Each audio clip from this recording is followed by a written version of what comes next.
Sir Gautham Menon sir Gautham Menon sir ఆయన Gharshana cinema director sir చాలా సినిమాలలో ఉంటాడు. అవును ఒక పెద్ద హిట్ డైరెక్టర్ కదా సార్ ఆయన. అవును మళ్ళీ హిట్ యాక్టర్ ఆయన మస్తు సినిమాలలో నటన చేస్తున్నాడు. మళ్ళీ చేస్తాడు సారు, ఏకదం చేస్తాడు. అవును నాకు మస్తు ఇష్టం ఆ సార్ యాక్షన్ కూడా. అవును ఒక డైరెక్టర్ ఇంకొక డైరెక్టర్ తోటి నటింపజేస్తుడు అంటే ఎట్లుండే సార్? ఆయన వెరీ ప్రొఫెషనల్ అండి. ఆయన చాలా ప్రొఫెషనల్గా యాక్టర్గానే ఉంటాడు. ఏ గుణశేఖర్ సారు ఇట్లా కాదు కానీ మనం ఒక ముచ్చట చేద్దాం, గిది గిట్లా చేస్తామని ఇప్పుడన్నా అన్నాడు.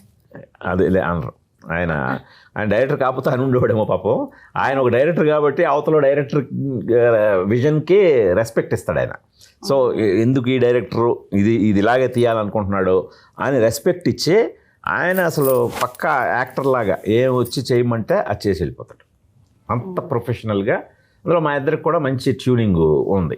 అంటే ముందు ఏమున్నా సరే అభ్యంతరాలు కథ స్టేజ్లోనే అయిపోతాయి. ఏమైనా డౌట్లు ఉన్నా కథ స్టేజ్లోనే అడిగేస్తారు. సో అందుకని అక్కడే క్లియర్ అయిపోతాయి. కాబట్టి వన్స్ సెట్కి వచ్చారంటే ఇంకా అసలు ఆయన డైరెక్టర్స్ ఆర్టిస్ట్ లాగా డైరెక్టర్ చెప్తే ఎలాగో అలాగే చేస్తారు.